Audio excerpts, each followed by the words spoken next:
Vermont's primary election is just over a month away, and candidates vying for the Democratic nomination to take on Governor Phil Scott are working overtime in a final push to connect with voters ahead of the primary. Two Democrats, Amanda Janneau and Allie Richards, are looking to take on incumbent Republican Governor Phil Scott, who is currently running unopposed. Allie Richards has spent the last decade advocating for affordable child care in Vermont. She is the former CEO of child care advocacy organization Let's Grow Kids. Amanda Janneau is a local economist and policy leader from Stratford and a former Fulbright scholar, earning a degree from Cambridge University. We sat down with both of them. Here's our conversation with Allie Richards, the former CEO of Let's Grow Kids, who says Vermonters are ready for a new face in Montpelier. All right, we are sitting down with Allie Richards, the former CEO of Let's Grow Kids and one of two candidates who is eyeing the Democratic nomination for this year's gubernatorial race. Thanks so much for joining us today. Oh, thank you. It's such a pleasure to be here, really.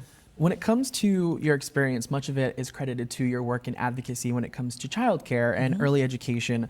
What fueled this jump from that advocacy work into a gubernatorial one?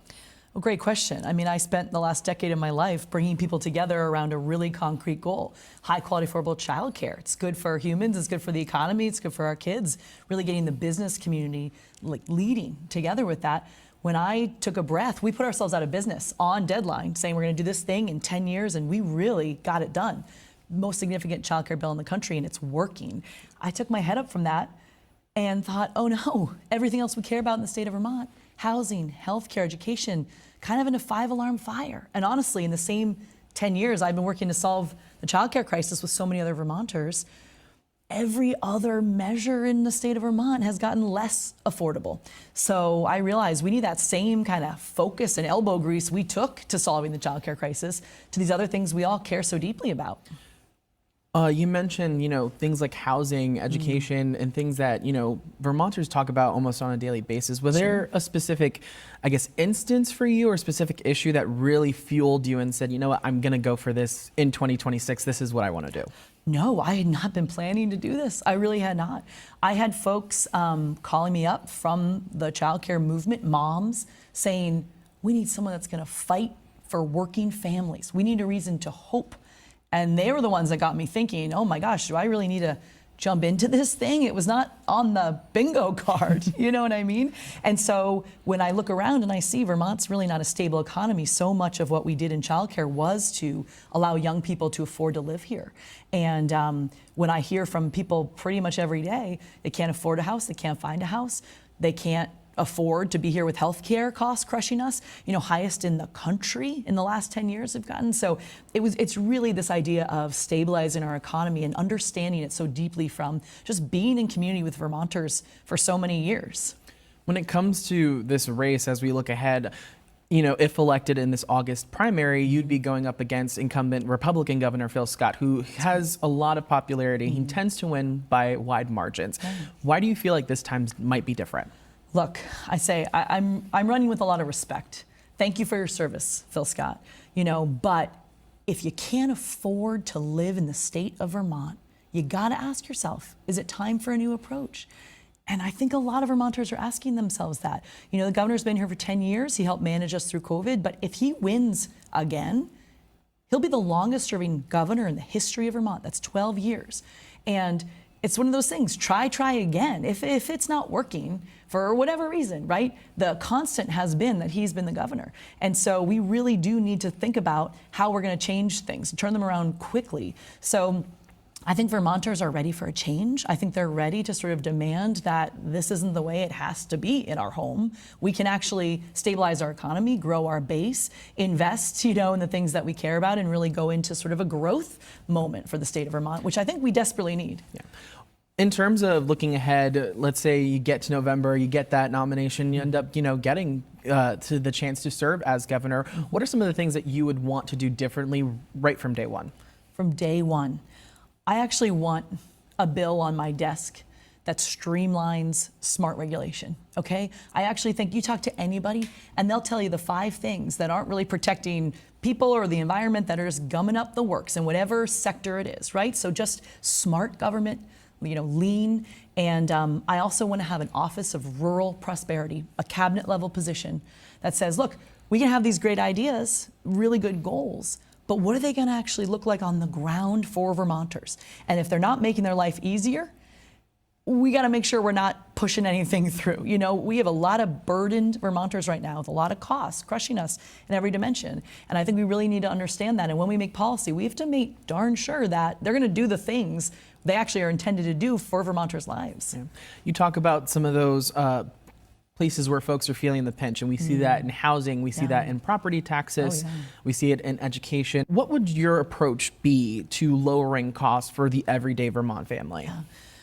We have to attack it from all sides as fast as we can with priority. So my first priority is a Vermont Economic Action Plan. We haven't had a state economic development plan in over a decade. So we need to understand what are our targets, what are our goals, metrics, and just drive towards them with all of our might, from the whole executive office, the governor and the whole administration, working with the legislature. You know, what is our first priority? Housing. Why is it the first priority? It's what builds our base. If you build more housing, then you have more humans, then we have more taxpayers, then we can take a collective deep breath and start bringing down our costs. It also brings down our property taxes because you got more people on the grand list, right? It's not just a nice to have, it's one of these foundational things that's going to really turn Vermont around and allow us to lower costs forever, like sustainably. And I think it's the governor's job to explain this to folks and say, this is why this is important. Set regional targets for housing and make it easier in every dimension to build houses cheaper and where Vermonters need them. Yeah. One of the things you mentioned is the property taxes, and we know that that, along with education reform, really took a spotlight this past legislative session. You know, looking at it as a whole, now that the session has adjourned and, you know, we're kind of seeing it all come together now, do you think lawmakers did enough this session for Vermonters? Look, what I see more than anything is the education debate, the way it's been rolling out, is tearing our communities apart. That's the truth.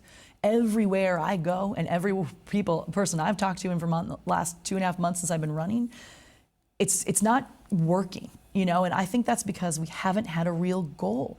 You know, what are we really trying to achieve here? Are we trying to drive down property taxes? Or are we trying to understand if our kids are getting a good education? No one's really helped us explain the North Star, the goal, and because of that, everyone's having a different conversation. They're scrambling, they're, you know, under stress, and you don't make all your best decisions when you're under stress like that. So I think the legislature ended up making a couple good moves, one of them being shared services. We have to really do whatever we can and quickly to drive down property taxes. That's true.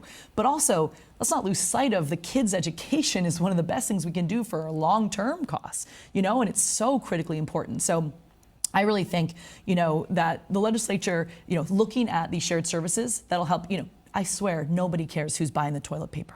That's one of those things that is not that important in the K through 12 system. You can have much more cost-efficient economies of scale, and they started taking a real stab at that.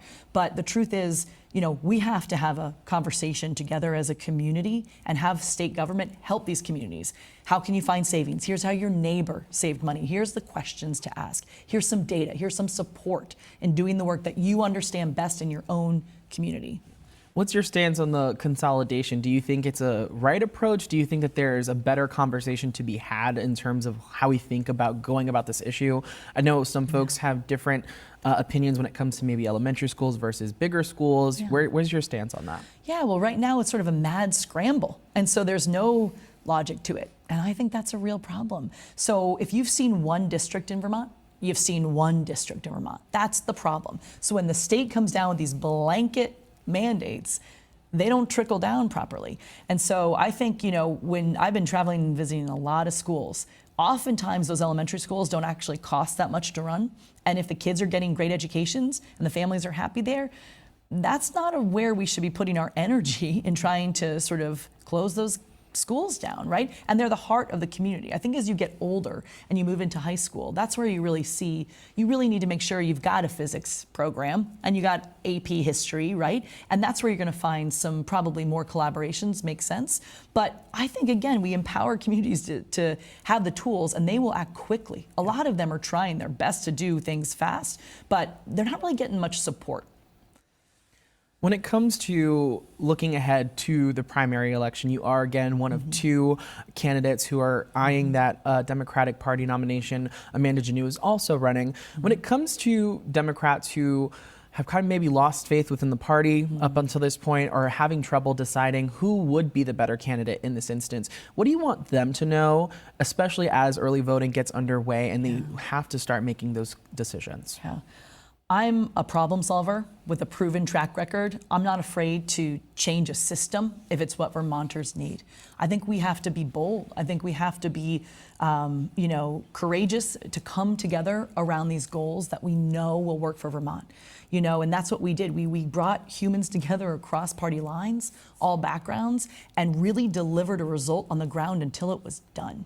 So that's what I am all about. Still ahead, Amanda Janu joins us as she prepares to meet with voters ahead of the primary, while she says under her administration, a top focus would be on health care for every Vermonter.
Welcome back. Amanda Janu is one of two candidates looking to be on the Democratic ticket in this year's gubernatorial race. But before November, she's got to make it through the primaries. If elected in August, she will face incumbent Republican Governor Phil Scott. With early voting now underway, she says the weeks ahead are about connecting with voters and listening to their concerns she's ready to address as Vermont's next top lawmaker. All right, we're sitting down with Amanda Janu, who is seeking the Democratic nomination in this year's gubernatorial race. Thank you so much for joining us on NBC5 In Depth today. Oh, thank you so much for having me. A lot of your career has been focused on studying economic systems, really honing in on public policy. How would you say that experience has shaped your, drive to run in this gubernatorial race?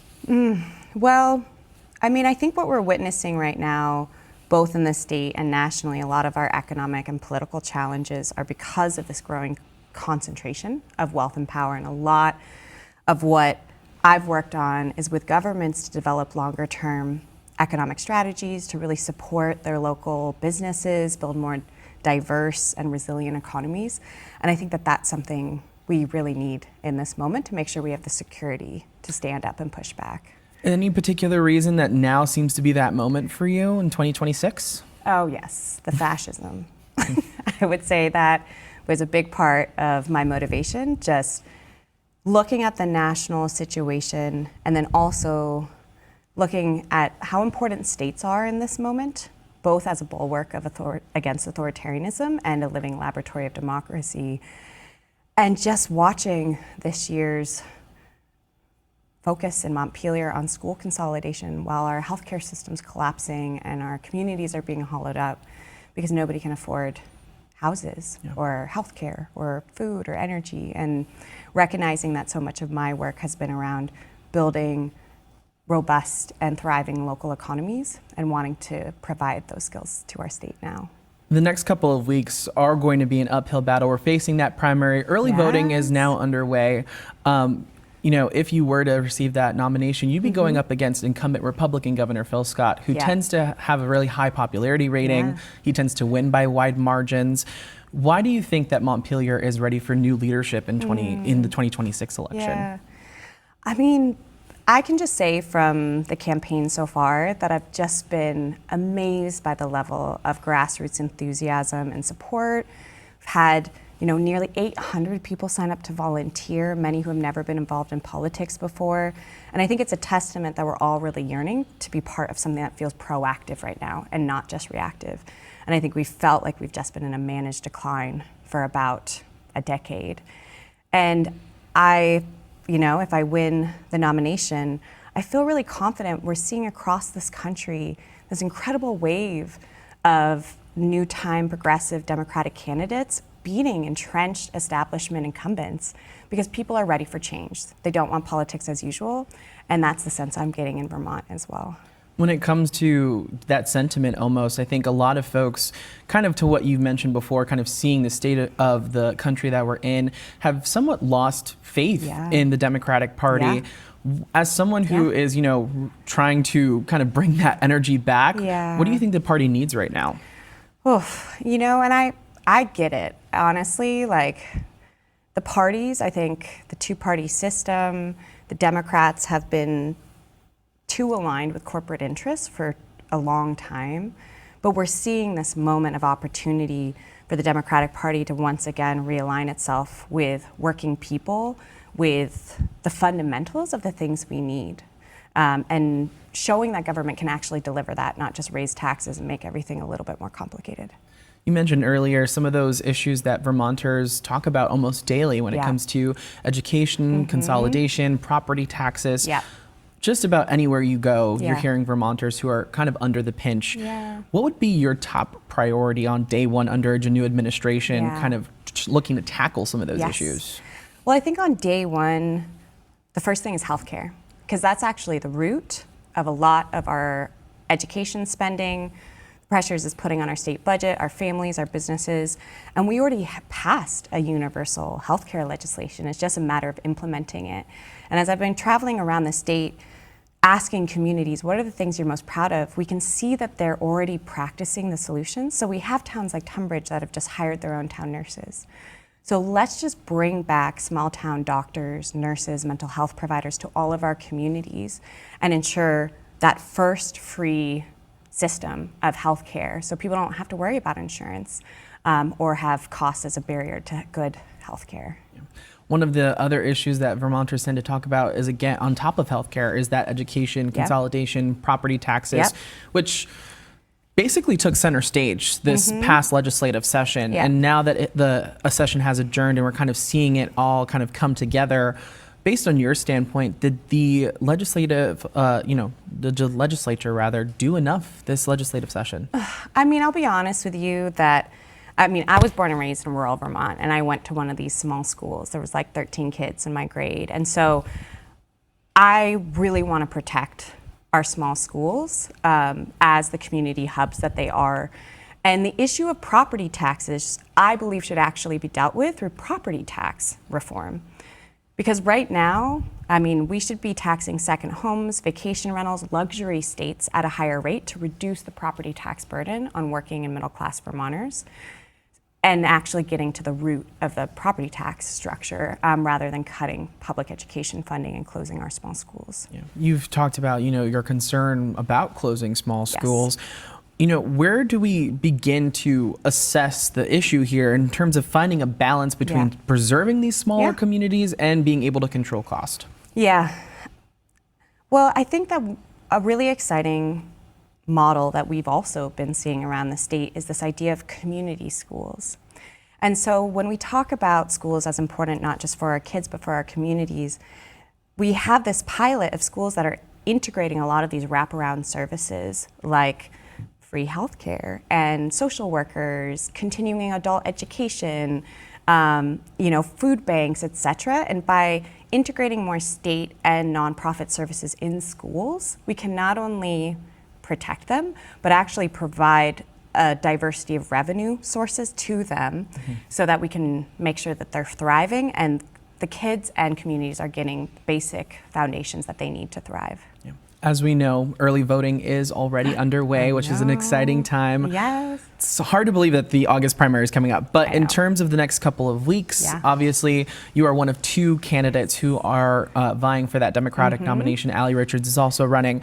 For folks who are kind of on the fence, not sure who they should be going with, what do you want them to know about you and your vision for the state? And what do you want them to kind of take with them as they walk into those primaries? I think the thing that I would want people to take away most is just recognizing that this is a moment where we are facing a lot of compounding crises, But crises are always opportunities also for transformation.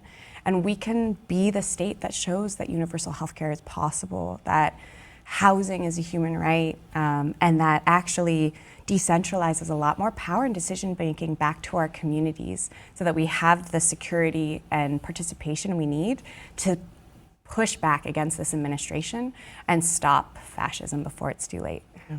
Well, Amanda, it's been really great to having this chat with you today. It's super exciting. Hopefully the next few weeks aren't too intense, but you know, we're going to wish you the best of luck as well to Allie in these upcoming primaries. Thank you so much for joining us. Oh, thank you so much for having me. Appreciate you. Vermont Governor Phil Scott is seeking re-election, running for a 6th term in 2026. Scott has held Vermont's highest office since 2017. If elected in November, he would make history as Vermont's longest-serving governor. As he begins that campaign, we wanted to know what he sees as his biggest win from this year's legislative session, where he thinks Vermont is still coming up short, and why voters should believe another term would bring more progress on issues like affordability, housing, workforce shortages, and education costs. We reached out to the governor's campaign and did not hear back in time for our deadline on those questions. It comes as a new poll from the University of New Hampshire from 1,000 mostly Democratic voters shows the governor's job approval sits just above 50%. That's the lowest amount recorded since 2022. The governor's campaign responded, saying that the numbers are typical for UNH polls and that their poll from 2024 showed that he had an approval rating of 54%, but he went on to win 70% of the popular vote. The poll indicates that Scott would still be able to beat either the Democratic challengers by a margin of more than 10%. Amanda Janu and Allie Richards are both seeking that Democratic nomination. UNH says that Janu is leading over Richards by about 8%. And a reminder that Vermont's primary election is on Tuesday, August 11th, but early voting is already underway. You can cast your ballot early through your local town clerk or request an absentee ballot. Whoever wins the primary will win their party's nomination for the general election. That takes place on Tuesday, November 3rd.